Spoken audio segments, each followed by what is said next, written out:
Empower your Salesforce development with streamlined CLI commands and VS Code for faster, collaborative, and automated workflows. Welcome everyone. In today's session, we are going to talk about Salesforce CLI and VS Code.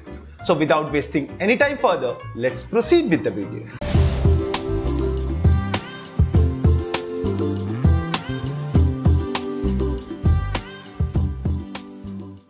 Now the first questions first. What is Salesforce CLI? Now Salesforce CLI is a command line interface to integrate with Salesforce orgs and automate your tasks. It is basically used so that you can interact with Salesforce org from your own system. So you can develop stuffs in your own operating system and then send them to the Salesforce org. It provides access to powerful commands for managing orgs, retrieving and deploying metadata, and running tests. Now, why to use Salesforce CLI? Because it simplifies repetitive tasks such as deployments and data manipulation. So we know we have to deploy a lot of stuff from one org to another org. And by using these CLI commands, all these tasks can be automated. And because of that, it increases speed and reduces reliance on the Salesforce user interface for common development activities. So now the next question is, what is VS Code? VS Code, also known as Visual Studio Code, is an IDE, that is Integrated Development Environment, created by Microsoft, and it is widely used for Salesforce development. Now, I have already explained about VS Code and Salesforce CLI in one of the videos, and if you haven't watched that, you can click on the top right corner right now and go and watch that specific video. But don't worry, here also I will tell you how you are going to download and install these tools, but in a real quick manner. The main focus of today's session is how we utilize Salesforce CLI commands on VS Code. So first thing first, how to download Salesforce CLI and how to download VS Code. Now if you want to download Salesforce CLI, you can visit developer.salesforce.com/tools/Salesforce CLI. From here you can download Salesforce CLI according to your operating system. Now once you download it, it's a simple installer. You can just click on it and next install, and that's it. Salesforce CLI will get installed into your system. Now how to check whether it is installed or not? For that you can open a command prompt, which I am doing right away, and on the command prompt just type in command sfdx space dash or minus version. If you are on Mac, you can type in sfdx space minus version. If sfdx is already installed in your system, it will tell you the current version of it. And if it is not installed, it will not recognize the sfdx as a valid command. Now definitely it is also prompting me to update it, which I will certainly do, but not now. Now what about VS Code? To download VS Code, similarly you can visit code.visualstudio.com/download, and from here as well you can simply download the installer according to your operating system. Once it is downloaded, you can simply install it. It's a simple installer just like Salesforce CLI itself, and once the Visual Studio Code is installed in your system, the next step that you need to do is install Salesforce extension in your Visual Studio Code. Now let me show you how you will do that. Now once you install Visual Studio Code and it gets open, it looks something like this. It might also show you a welcome screen. I just closed it for now, and your theme might also look something different. I actually changed it to look like this, but that's also fine. Now the next thing to do is to install the Salesforce extension pack. For that, on the left side you will find this extension icon. Click on it, and here you can search for Salesforce extension pack. So here you can see Salesforce extension pack is here. You can click on it and you can click on install. Once it is installed, it will start showing this disable and uninstall button on your system. So this extension pack is very useful and very handy to work with Salesforce commands and work with Salesforce projects. Now there are two different extension packs available from Salesforce itself. I have used the first one, which is the minimalist, because it installs 9 different extensions. The other one is having 17 different extensions inside this pack. Now whichever you want, you can certainly install it. But according to our course, the minimalist one will work. Now once Salesforce CLI is installed, VS Code is installed, and Salesforce extension pack is installed on your system, you are ready to proceed ahead with the Lightning Web Component development or any kind of Salesforce development. Before proceeding ahead, let's head back to the slide. Now, key features of Salesforce CLI.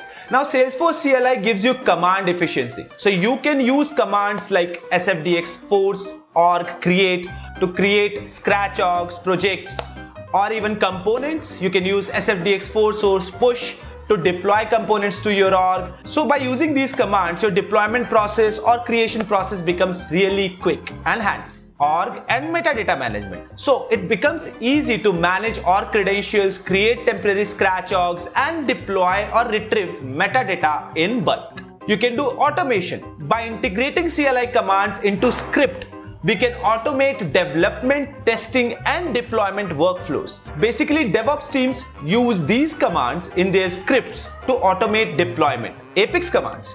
These are used to run Apex tests or execute anonymous Apex directly through command line. What are the core workflows? Using Salesforce CLI and VS Code together, you can start a project by using sfdx force project create command.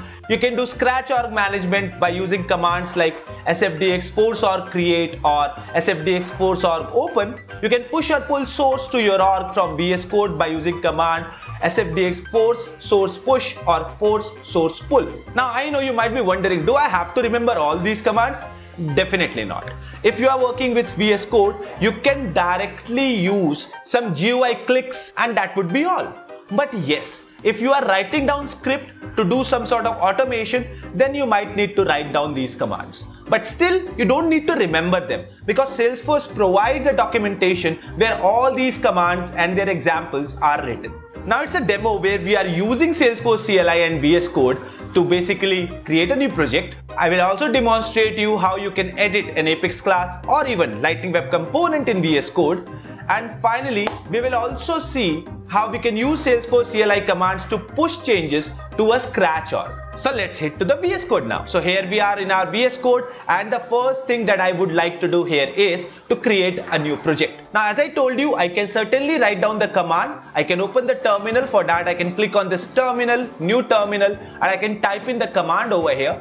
But I'm not going to use the command directly. In fact, for that, I will use command palette. Now to open the command palette, you can see a gear icon on the bottom left. You can click on it and you can click on command palette, or the shortcut is Control Shift P. And if you are working on Mac, it is Command Shift P.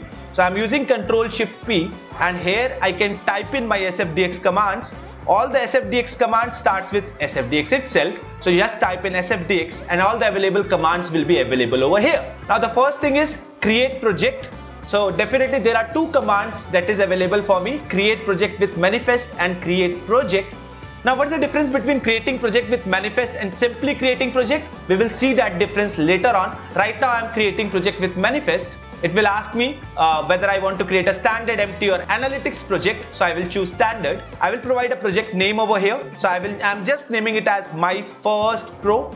And I will press enter. Now it will ask me a place where I want to save this project. So I'm just selecting documents and create project, and the project is ready. So simple, right? Now I can create different types of components over here, but I will focus on creating an Apex class. But before that, I need to authorize my org, because until unless my org is authorized, I won't be able to deploy something over there or pull something from there, right? Deploying means pushing, right? So what I will do is I will first authorize it, and for that also I will go to the command palette, type in sfdx, and here I will get an option of authorize an org. Then after I will mention this as a default org for my project, so I will choose project default. Now I have to give an org alias, so I will mention as LWC Pro. You can give any org alias as you want and press enter. Once you do that, it will ask you, or it will prompt you to a browser where you have to mention your credentials for that specific org. So as you can see, when I give that authorize an org command, it bring me over here. There are some of the orgs which are already saved over here. I want to use the first one, so I'm just clicking on it.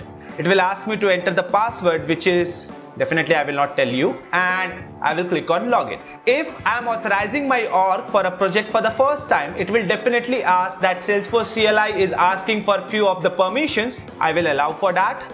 And you see authentication is successful. If I will go back to my VS Code, it will show that authorize an org is successful over here. Sometimes it takes a bit of time to reflect. So this is how I will authorize an org. Once an org is authorized successfully, then after all that I need to do is I need to create components. Now these components can be a Lightning Web component, can be Aura component, can be Apex class or something like that. And you can see now it is showing that it is authorized successfully. Now the next thing to do is to create a simple component over here. But before that I will also open my org to show that this component is reflecting over here or not. So I'm just opening that specific org. And let me show you the developer console over here. And let me also show you that there is no Apex class with the name Apex for LWC. So this is something that I will create now. So there is no class available in this org with the name Apex for LWC. I will create this same Apex class from VS Code and will deploy over here. So let me do that. So all the components are part of this Force app. So Force app is having a main folder which is having a default folder which itself is having rest of the other folders containing different components. For example, any objects information will be under objects and any class information will be under classes. Command create Apex class. Here I will mention the Apex class name. For example, Apex for LWC. And then I will press enter and here you go. So this specific Apex class is created. Now I am not writing down anything inside it. Now this comment is something that is being created because one of the extension that I am having. So you can ignore for that. Now the next thing is how I can send this class to the org. It's very simple. I can right click on it and I can click on deploy this source to org. Once that is done successfully, this specific Apex class will be part of my org. Now it is showing that the deployment is successful, so I can go back to my org and check it out whether it's there or not. So let me search whether it is part of this org or not. So for that, let me refresh this and now go to File, Open, and you can see Apex for LWC is here. And this is the comment that was created there, right? Let me add a small piece of code over here and let me try to pull it back to my VS Code project. So I simply created a method public static void show and nothing inside it. And now if I will come back to my project, you can see that is not part of my project now. But if I will right click over here and if I will use retrieve this source from org. So basically deploy command is used to send something from your project to your org and retrieve command is used to bring something from your org to your project. So I clicked on retrieve this source from org and you see public static void show method is part of this class now. Very simple, right? So let's go back to the slide and discuss the rest of the thing. Now best practices for Salesforce development with CLI and VS Code. So modular development. You should always break down code into small reusable components, whether we are talking about LWC or Apex classes. This helps to maintain and scale your code in future. Use Scratch orgs for development. Develop in isolated environment to ensure clean, conflict-free development. Now in this whole course I am doing the development alone, so Scratch org is not required right now for me. But in case if a team is working, definitely it is the best practice to work with Scratch orgs. By the end of the course, I will definitely let you know how you can utilize Scratch org and do the development over there. Version control. We should always use some version control system like GitHub or Bitbucket. It is basically advised to regularly commit changes to your version control to keep track of development progress and enable collaboration. And automate with scripts. Automate deployment and testing with Salesforce CLI scripts to save time and reduce error. What are the advantages of using Salesforce CLI? It increases your productivity because developers can perform key tasks faster by leveraging CLI commands and avoiding slow UI based processes. Integrated workflow, so VS Code built-in tools with Git code lining or debugging combined with Salesforce CLI provide a complete development environment in one place. And better collaboration, because using version control systems like Git, teams can easily collaborate, review code and manage multiple streams of development without any conflict. Now that marks the end of this session. See you soon in the next session. Till then, thank you and take care.